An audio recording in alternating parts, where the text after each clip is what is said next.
Pessoal, tudo bem com vocês? Eu sou o Giordival e nesse vídeo vamos falar um pouquinho sobre Neymar, que ontem, dia 5 de fevereiro, completou 30 anos de idade.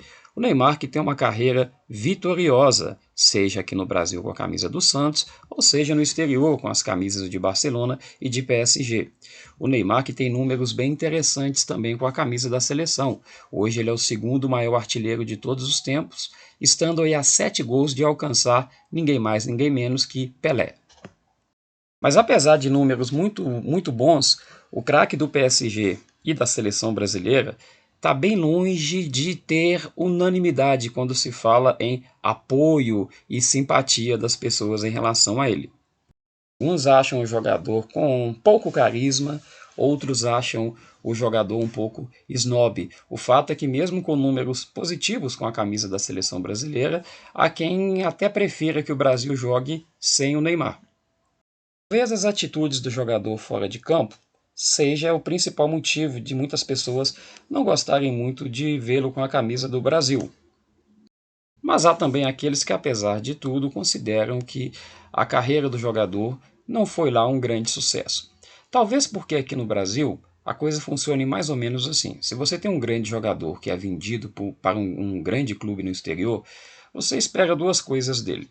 Você espera que ele conduza o Brasil à conquista de uma Copa do Mundo e você espera que ele receba o prêmio de melhor do mundo. Sim, nós temos uma obsessão aqui no Brasil com esse prêmio de melhor do mundo. Isso porque a gente ficou um pouco mal acostumado. Lá nos anos 90, por exemplo, nós tivemos o Romário, nós tivemos o Ronaldinho duas vezes, nós tivemos o Rivaldo uma vez. Depois, nos anos 2000, nós tivemos o Ronaldo novamente, o fenômeno, tivemos o Ronaldinho Gaúcho ganhando duas vezes e o Kaká ganhando em 2007, a última vez que um jogador brasileiro recebeu o prêmio de melhor do mundo. Depois disso, nunca mais. Mas é bom que se diga que depois disso a disputa ficou um pouco polarizada também.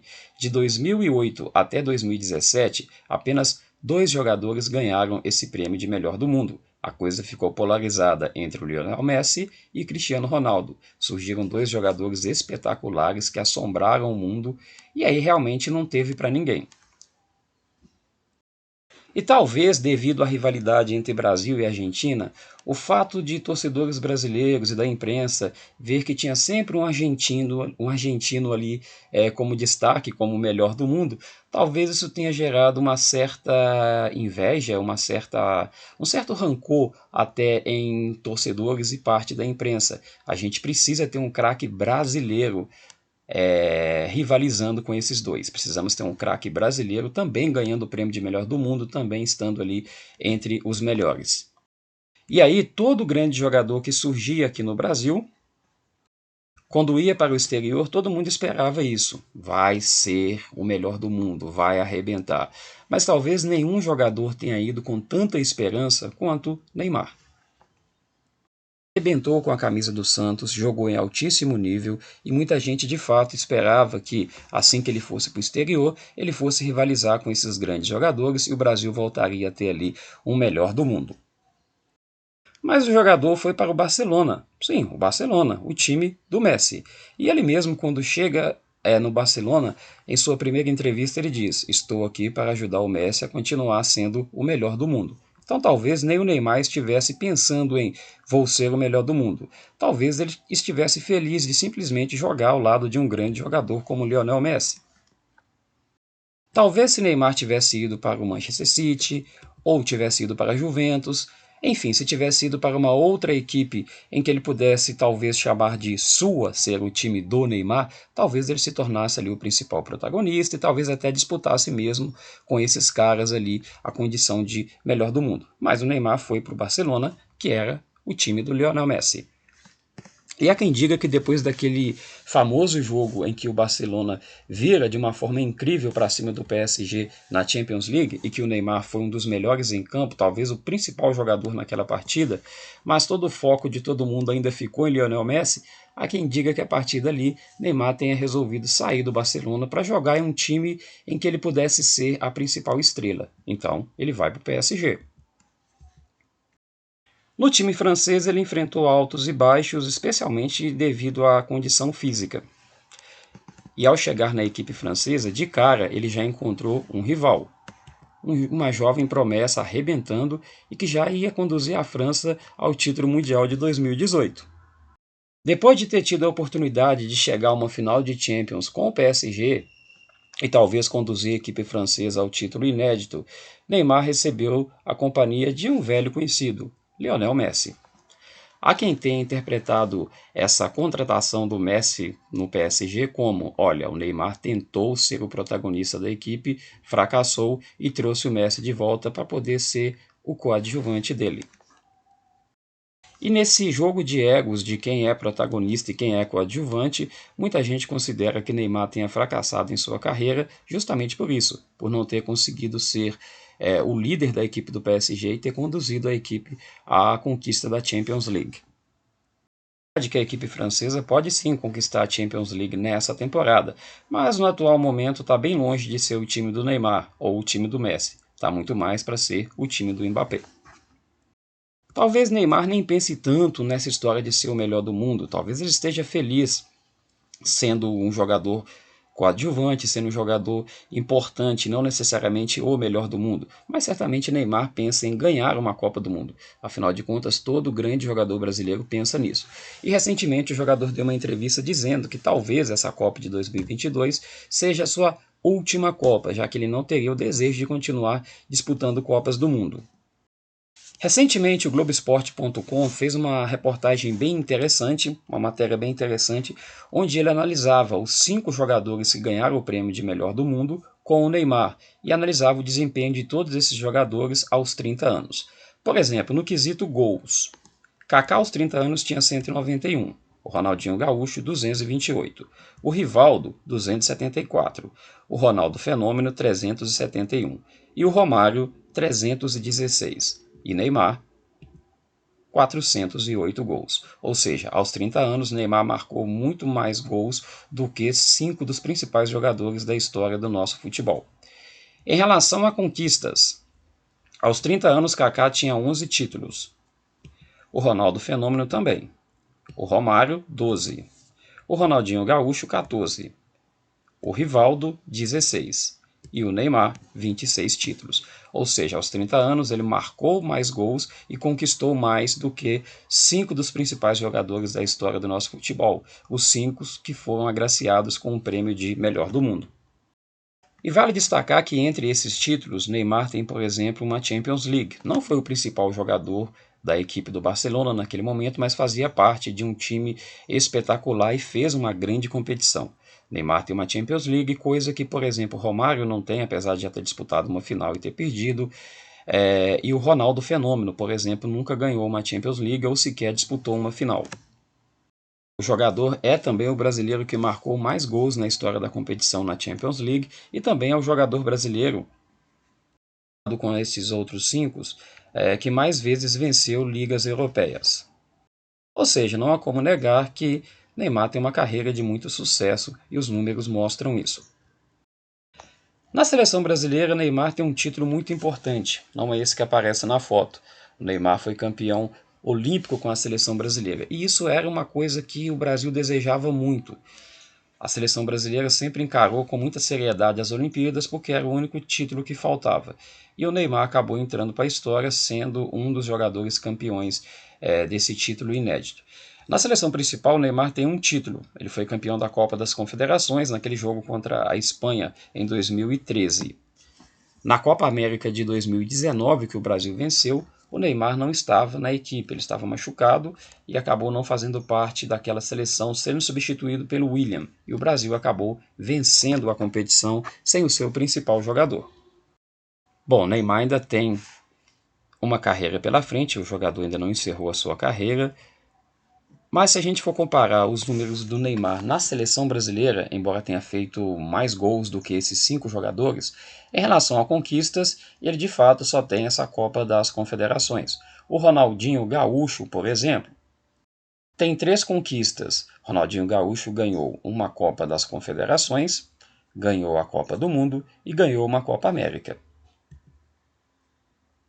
Kaká também tem 3 conquistas, uma Copa do Mundo e 2 vezes a Copa das Confederações. Valdo também tem 3 conquistas, uma Copa do Mundo uma Copa América e uma Copa das Confederações. Romário tem 4 conquistas, uma Copa do Mundo, 2 vezes a Copa América e 1 vez a Copa das Confederações. E o Ronaldo Fenômeno aparece com 5 conquistas, 2 Copas do Mundo, 2 vezes a Copa América e 1 vez a Copa das Confederações.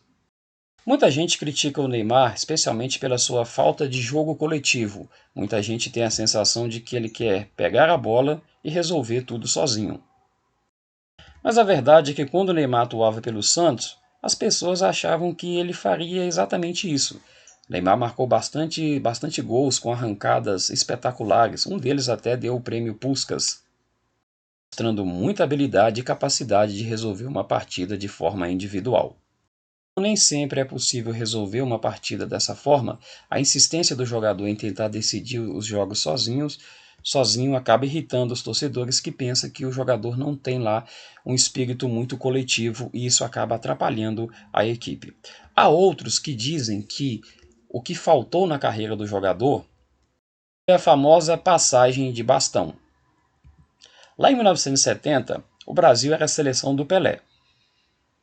Junto com Pelé estava o Rivelino, mas a seleção era do Pelé. Depois de 1970, a seleção passou a ser do Rivelino. Foi uma passagem de bastão e de camisa também. Rivelino passou a usar a camisa 10. Lá em 78, na seleção do Rivelino, tinha o Zico chegando. Depois a seleção passou a ser, digamos, a seleção do Zico. Em 86, tinha o Zico e tinha o Careca chegando. Em 90, a seleção passou a ser a seleção do Careca, mas que tinha ali também o Romário. E na seleção do Romário, tinha o Ronaldinho. Na seleção do Ronaldinho, tinha o Ronaldinho Gaúcho. O Ronaldinho Gaúcho não teve aquele momento como, entre aspas, o dono da seleção. Na Copa seguinte, em 2006, tinha o Ronaldinho Gaúcho, era para ser a seleção do Ronaldinho Gaúcho, mas ainda tinha o Ronaldo Fenômeno junto do Ronaldinho Gaúcho. E lá em 2002, quando o Brasil ganhava a Copa, a seleção do Ronaldo Fenômeno, tinha também o jovem Kaká, que depois continuou jogando na seleção do Ronaldinho Gaúcho em 2006, e quando já não tinha mais Ronaldo, Ronaldinho Gaúcho ou Rivaldo, a seleção passa a ser a seleção do Kaká em 2010. E muita gente acreditava que na Copa de 2010, Dunga deveria ter levado o Neymar. Talvez devesse mesmo, não só pelo grande futebol que Neymar estava apresentando, e de fato merecia uma oportunidade naquela seleção, até se formos lembrar das escolhas de Dunga para aquele time, mas também para passar por esse processo de uma passagem de bastão. Ficava bem claro, pelo que o jogador estava mostrando no Santos, que o destino dele seria mesmo a seleção brasileira. Então, nem que fosse para fazer parte do grupo, talvez fosse importante. Seria uma passagem de bastão, seria o Neymar jogando ali na seleção do Kaká. Mas, como não houve essa passagem de bastão, quando o Neymar assume a camisa da seleção, ele passa a ser, entre aspas, o dono do time. Desde o final da Copa de 2010, a seleção brasileira é a seleção do Neymar. Toda a pressão que envolve em ser o principal nome da principal seleção do futebol mundial é um dos fatores que tem atrapalhado o rendimento do jogador. Esse tipo de pressão, por exemplo, os jovens jogadores que estão hoje na seleção não sofrerão. Se a gente for pensar em Rafinha, Vinícius Júnior, eles estão jogando na seleção do Neymar. Não existe uma grande não existe uma grande pressão para que Vinícius Júnior, ou Rafinha, ou outro jogador que esteja surgindo agora, decida e leve o Brasil à conquista do Mundial. A pressão está toda sobre o principal jogador, aquele que é o dono da seleção, entre aspas, desde 2010. Um fato importante em relação à carreira de Neymar na seleção brasileira tem a ver com a falta de um companheiro à altura. Pelé tinha Garrincha, depois Pelé tinha Tostão, Zico tinha Sócrates, Romário tinha Bebeto, Ronaldo tinha Rivaldo e o Neymar não tinha ninguém. Quando o Neymar chega na seleção brasileira, muitos daqueles jogadores que prometiam bastante acabaram não vingando, e meio que ficou ali somente o Neymar como a grande esperança do futebol brasileiro. Toda essa pressão de é comigo, é eu quem vou resolver, gerar uma pressão muito grande que atrapalha o jogador em campo, mas também mexe bastante com a vaidade. E isso pode fazer com que o espírito coletivo desapareça. A pressão para ganhar uma Copa do Mundo, ela existe e sempre vai existir. Essa é a história do futebol brasileiro. E o principal jogador do Brasil da última década foi o jogador Neymar, e continua sendo. O Brasil espera que um jogador decida e leve o Brasil à conquista do Mundial. Esse jogador é o Neymar. Não adianta, a pressão já está lá. Afinal de contas, se o Brasil não vencer essa próxima Copa, vamos chegar em 2026 com aquele velho tabu de 24 anos sem conquistar uma Copa. E talvez seja um momento importante de reflexão para o Neymar e para a torcida brasileira e imprensa brasileira. Para o Neymar é importante entender o jogo coletivo. Especialmente no futebol jogado nos dias de hoje, é muito importante a participação coletiva. E os grandes jogadores acabam aparecendo de qualquer forma, porque são talentosos. Então, quando participam de um jogo coletivo, naturalmente o grande jogador, o jogador mais talentoso, acaba se sobressaindo. Então basta fazer o jogo coletivo que naturalmente você acaba alcançando seus objetivos individuais, sejam eles quais forem. A torcida e a imprensa brasileira talvez seja a hora da gente esquecer aquela história do grande herói. O futebol brasileiro sempre está acostumado a ganhar Copas do Mundo e ter um grande herói como responsável pela conquista, às vezes até esquecendo um pouco do jogo coletivo. Muita gente acha que o Brasil ganhou a Copa do Mundo porque tinha o Romário. E é verdade, ganhou a Copa do Mundo porque tinha o Romário, mas não só por isso. Tinha também uma equipe muito bem formada, uma equipe que jogava coletivamente de uma forma eficiente, e o grande craque daquele time acabava se sobressaindo. O mesmo vale para 2002. O Brasil ganhou a Copa porque tinha o Ronaldo, verdade, mas tinha todo um esquema tático envolvido para que o Ronaldo pudesse decidir as partidas. A seleção da família Scolari funcionou muito bem coletivamente e os talentos individuais acabaram aparecendo, não só do Ronaldo Fenômeno, como também do Ronaldinho e do Rivaldo. Talvez seja o momento de mudar a nossa mentalidade, entender que não precisamos de um herói para decidir os jogos. Precisamos de formar uma equipe coletiva que, se jogar bem e fizer tudo certinho, os talentos individuais vai acabar aparecendo. E se a seleção estiver certinha, todo mundo focado, todo mundo comprometido, naturalmente o talento do seu principal jogador vai se sobressair. Se vai ganhar ou não é uma outra história. Os principais rivais na história da Copa do Mundo sempre venceram de forma mais coletiva. Itália e Alemanha nunca tiveram necessariamente um grande jogador que fosse o grande herói para decidir os jogos. Sempre prevaleceu o espírito coletivo e o talento individual acabava aparecendo na hora certa. No Brasil, a gente sempre focou na figura do herói, e quando o herói para de jogar, como foi o caso do Pelé depois da Copa de 70, a gente fica buscando novos heróis, esquecendo um pouco do jogo coletivo. Novamente, o Brasil pós-Ronaldo, pós-Rivaldo, pós-Copa de 2002, ficou buscando heróis novamente. Ficou buscando uma Copa do Ronaldinho, uma Copa do Kaká, uma Copa do Neymar. Talvez seja o momento da gente focar exclusivamente em ter uma equipe coletivamente certinha, que as coisas possam dar certo. Isto, quando o coletivo funciona bem, o talento individual acaba aparecendo naturalmente. Talvez seja essa a grande chave para o Brasil voltar a conquistar uma Copa do Mundo. Nem que seja a de 2026, após 24 anos novamente. Bom, pessoal, esse foi o vídeo falando um pouquinho sobre os 30 anos e a carreira do jogador Neymar, principal jogador da seleção brasileira. Se vocês gostaram do vídeo, deixem um like aí no canal que ajuda bastante. Obrigado a todos vocês e até um próximo vídeo.